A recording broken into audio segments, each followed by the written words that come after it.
I had a feeling deep down that things would turn out this way after breaking off the engagement. Right after we got engaged, Ryan became suddenly distant.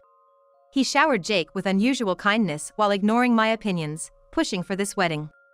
I tried to stay positive and keep my spirits up, but I never expected him to announce the end of our engagement. Even though I saw it coming, facing it as a reality was a big shock. I really wanted to lash out at Ryan immediately, but I held back. It wasn't the right time. Understood. I replied with a cold, calm voice. I hung up the phone right after that. It was Ryan who had mentioned breaking off the engagement. I knew what had to be done. There were a heap of issues to address right in front of me, but I decided to make Ryan pay for neglecting me and Jake's feelings. My name is Sarah. I'm 42 and a deputy director at a certain company. I have a 6-year-old son named Jake. I had divorced my ex-husband, so I was a single mom. The reason for our divorce wasn't infidelity or anything like that. It was due to differences in personality and values. Even though I was busy with work, I always cherished my time with Jake. But it seemed my ex-husband didn't feel the same. Probably, he couldn't stand the fact that I earned more than he did. Our disagreements became constant, and considering the impact on Jake, I chose to divorce. I've never regretted that decision. A few years passed, and Ryan, my later fiance, came into my company as a business partner. Ryan was a regular employee but mentioned that he'd be promoted to section chief within a few years. Ryan, more than 10 years my junior, was 28 at the time. At first, I didn't see him romantically, but as he actively pursued me, I began to take notice. He said he was attracted to my mature and responsible nature. Seeing him getting along with Jake during our days off felt wonderful, and after dating for 2 years, we got engaged when I was 42 and he was 30. After some time being engaged, Ryan said, "Let's actually tie the knot on the day of the wedding ceremony. I think it feels more special that way." I could understand where Ryan was coming from, but I wasn't too excited. Because I had already had a wedding ceremony with my ex-husband. Even though I invited friends to that wedding, the fact that we ended up getting divorced still weighed on me. I wanted to have the wedding ceremony as Ryan wished, but I felt hesitant. I honestly told him about my feelings, but Ryan brushed it off, saying, "No one cares about that." When he said that, I felt I had no choice but to agree. However, I stated I wouldn't invite any guests. I don't have many friends, and after already receiving wedding gifts once, I felt awkward asking for them again. So, I told him I'd only invite my parents. Ryan became unhappy with this. He said it would look unbalanced with his side having more guests. "It'll seem like I'm showing off. Please invite someone." Feeling pressured, I reluctantly reached out to some friends. Luckily, they happily agreed to attend, but they declined to give wedding gifts. The customary gift for a friend's wedding is $300. Given the current economic situation, it's not a small amount. When I told Ryan, he clicked his tongue in annoyance. He was likely concerned about the increased cost since we wouldn't be receiving gifts. I got a glimpse of Ryan's unpleasant side, which made me feel uneasy. However, I had a well-thought-out financial plan. Since my divorce from my ex-husband, I had saved money, including some from even before that time. It wasn't a huge amount, but it was sufficient to cover the wedding gifts for a few friends. When I told this to Ryan, he clicked his tongue in annoyance again. "It'd be better if we didn't invite them at all," he exclaimed. Just then, Jake came out of the bathroom. Instantly, Ryan's attitude shifted, and he began interacting with Jake as if he were the perfect father. Without being asked, he offered to help Jake with his homework. Jake didn't seem to mind, so I let it be.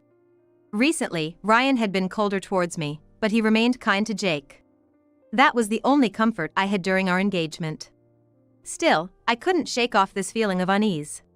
Before we got engaged, Ryan was kind no matter the circumstances.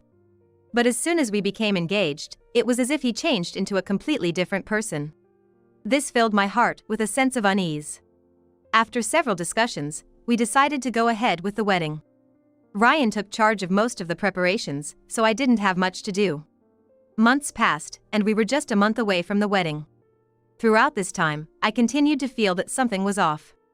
Ryan was genuinely a great father when he was with Jake. However, when it was just the two of us, he showed a colder side, and our arguments increased day by day.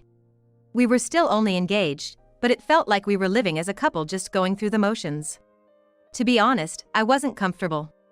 Jake looked up to Ryan and thought we were already remarried since he didn't understand the details.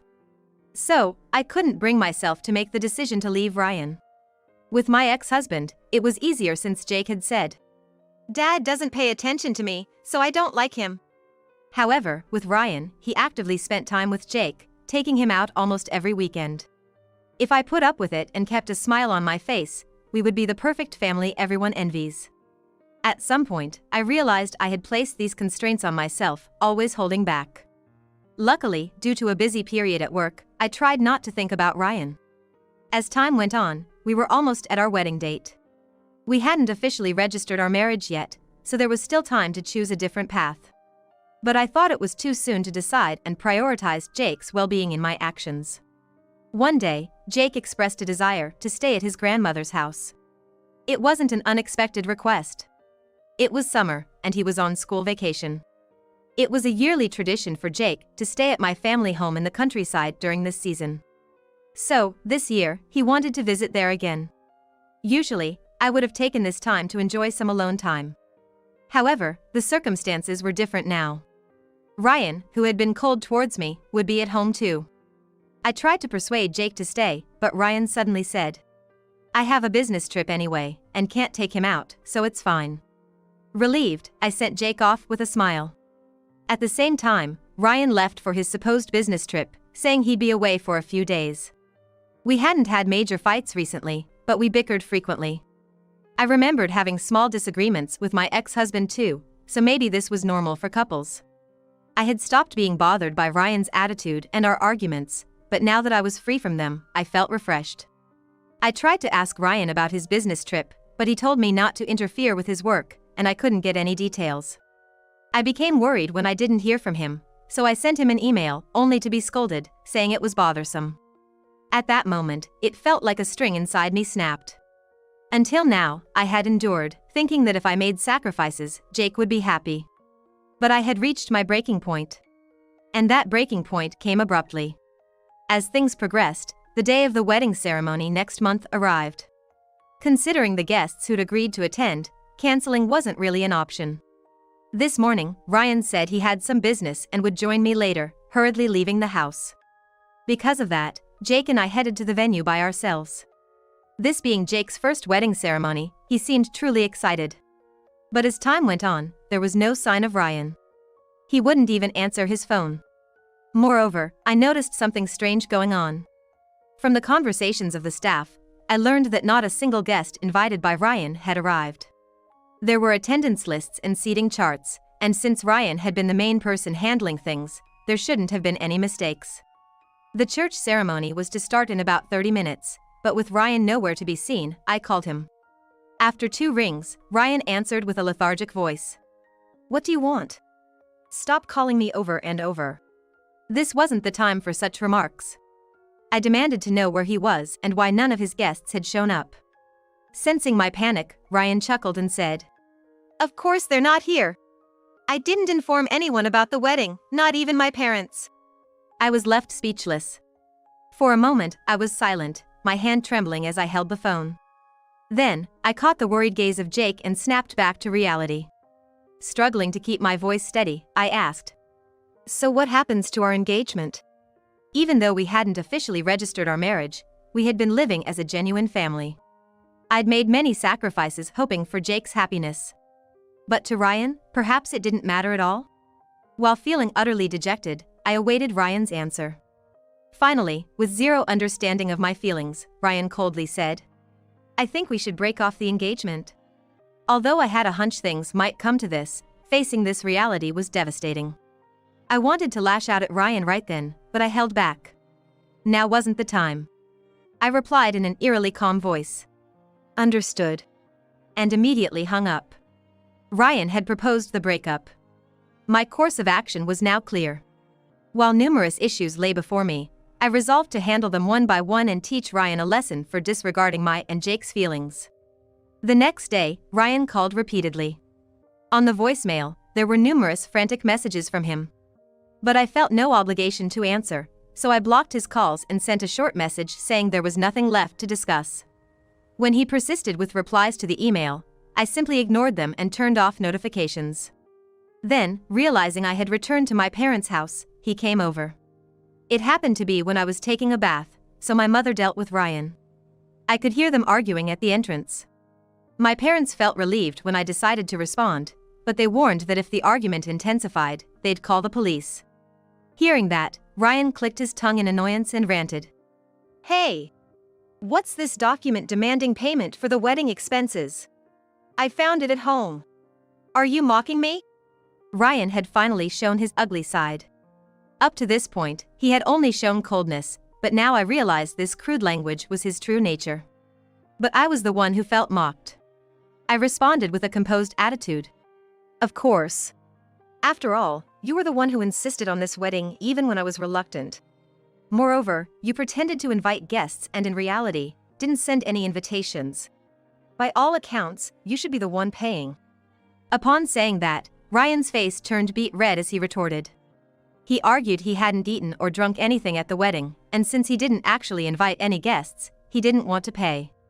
Annoyed, I decided to silence Ryan by confronting him with a certain truth. "You're still making those excuses after all this? It's just like you to prioritize the woman you're having an affair with and bail on our wedding day with a fake emergency. No, given you didn't invite any guests, this must have been part of your plan all along." As I spoke with a mocking smile, Ryan stared wide-eyed at me. Then muttered something in a low voice. I wasn't just gonna sit back and tolerate everything. Once I decide to do something, I gotta see it through. I'd grown suspicious when Ryan went on a dubious business trip. He refused to tell me where he was and blocked my texts. Given his distant behavior up to that point, I couldn't help but suspect he was cheating. I found a nearby detective agency, met with them a few times, and got them on the case. Sure enough, they discovered Ryan was having an affair. The other woman's name was Kate, a 29-year-old waitress at a local diner. Shockingly, I learned that Ryan and Sarah had been seeing each other since a few weeks before our engagement. The detective deduced this timeline from conversations they had on their supposed anniversary. This meant that while dating me, Ryan had been carrying on with Kate as well. When I found out, I was less angry and more devastated. Ryan and Sarah's affair was, of course, still ongoing. Just yesterday, Ryan, being suspicious as usual, said he had business to attend to. I had a detective tail him, which is how I found out the real reason he bailed on our plans. Ryan, unaware I'd uncovered his cheating, turned pale and fled when confronted with the evidence. After that business trip, I consulted a lawyer with the investigative report that the detective had compiled about Ryan's infidelity. Even though we weren't legally married, I absolutely refused to let this slide without a fight. So, I wondered if there was any way to get compensation from Ryan and Kate. However, contrary to my expectations, the lawyer said that it seems I can't claim compensation from Ryan for his infidelity. We had planned to split the wedding costs, so I really didn't want to pay my share. I was wondering if there was any way to make Ryan bear the entire cost. In the midst of these secret consultations with the lawyer noticed something. Reading the investigative report, it became clear that Ryan was seriously in love with Kate, with multiple mentions of him whispering about marrying her someday. Moreover, the lawyer pointed out that Ryan seemed to view me as nothing more than a cash cow, with plans to ditch me in the future. It felt impossible to have a wedding in such circumstances. I was too heartbroken over the lengthy period of Ryan's affair to go through the entire report, but when the lawyer mentioned these points, I had to agree. The lawyer, from his experience, suggested that what Ryan and Kate were doing might amount to marital fraud and that there might be ulterior motives for Ryan pushing the wedding. I then asked if, in the worst-case scenario, Ryan was trying to ruin the wedding on purpose to get back at me, could I claim all the expenses for the ceremony? The lawyer responded that, given all the evidence at hand, claiming would indeed be possible. So, I decided to act like I was fooled by Ryan. At that time, I had recorded everything, from his casual remarks at the venue, to comments made at his parents' house. The detective's report clearly stated that Ryan's decision not to invite any guests was intentional harassment, and Kate was an accomplice. Their rather childish motive seemed to be to revel in seeing me flustered.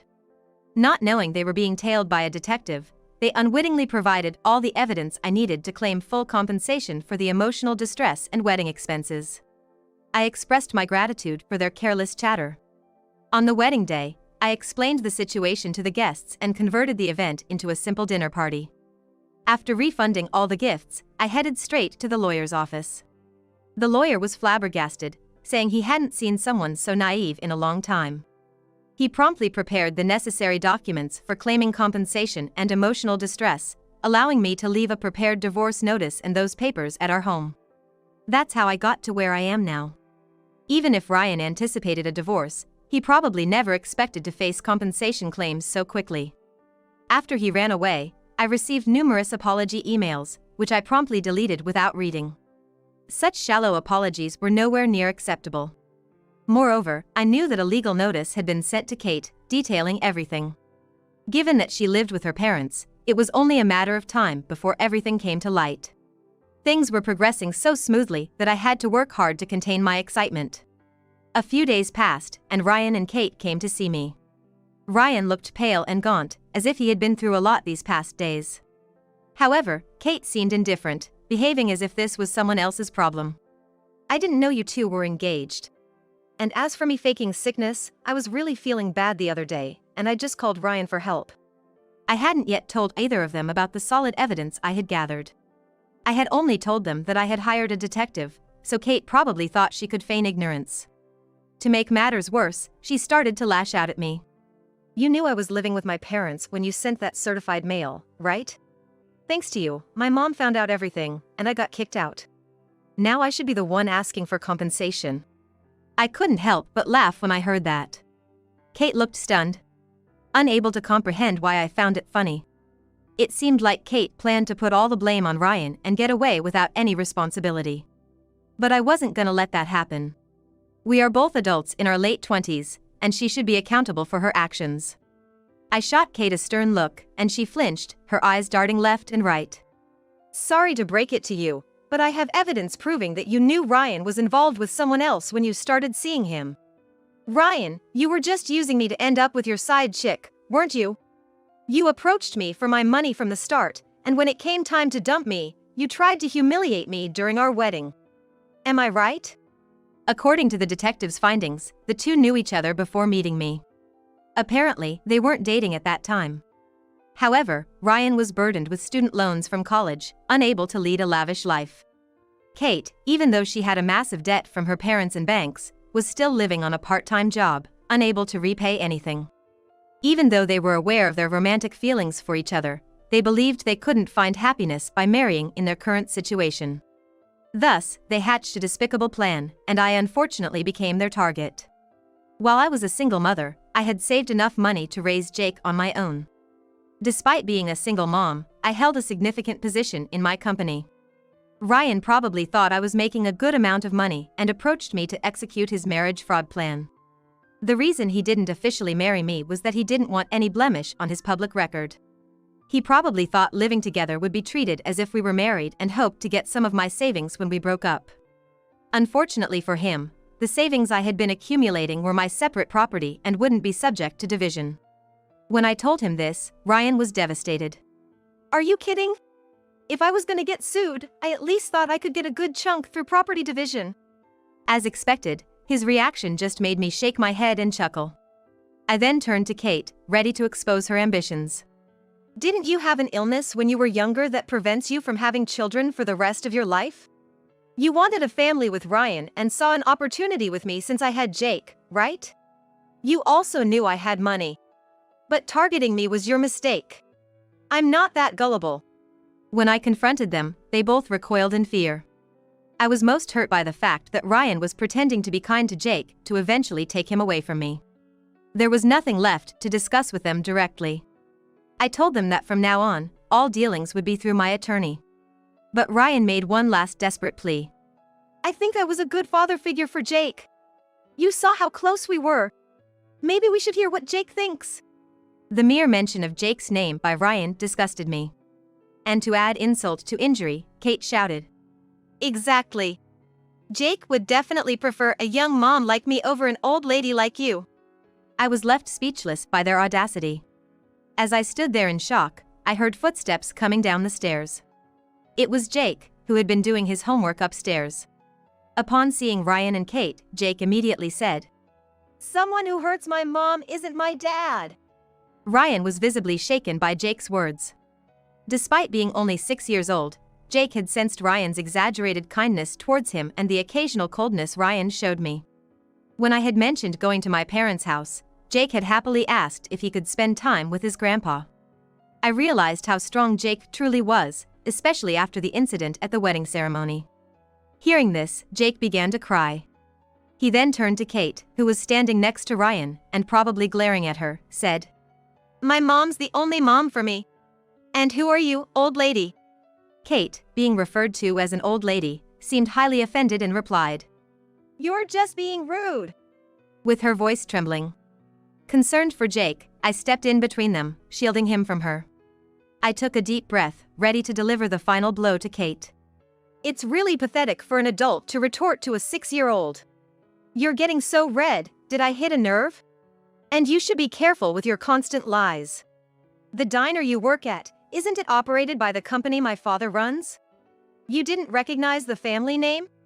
Upon hearing that, Kate's face turned ghostly white. After pausing for a moment, seemingly deep in thought, she looked at the family name on the sign in front of my childhood home, which made her even paler. She muttered things like, This can't be true.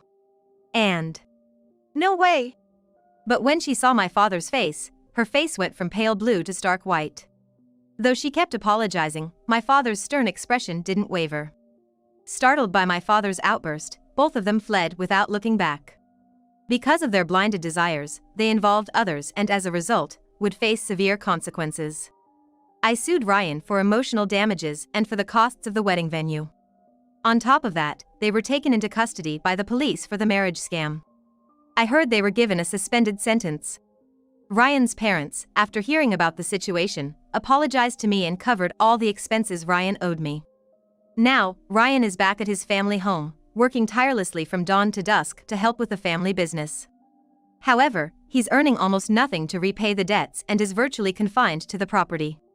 News of this incident spread among Ryan's friends, ruining his social relationships. Having a criminal record will surely darken his future prospects. It came to light that Kate habitually feigned sickness to skip work, leading to cold stares from her colleagues. She was close to being promoted but ended up quitting. She's now homeless, living on the streets and has become unemployed. The two of them broke up, and it seems their dreams of a happy future were crushed, leading them to live lonely lives. I've decided not to remarry, primarily for Jake's sake. While it's beneficial for a child to have a father, I wasn't longing for that, and though I may face criticism for being a single mother, the definition of happiness is determined by the individual, not by outsiders. I plan to support Jake until he becomes independent, ensuring he doesn't face any hardships.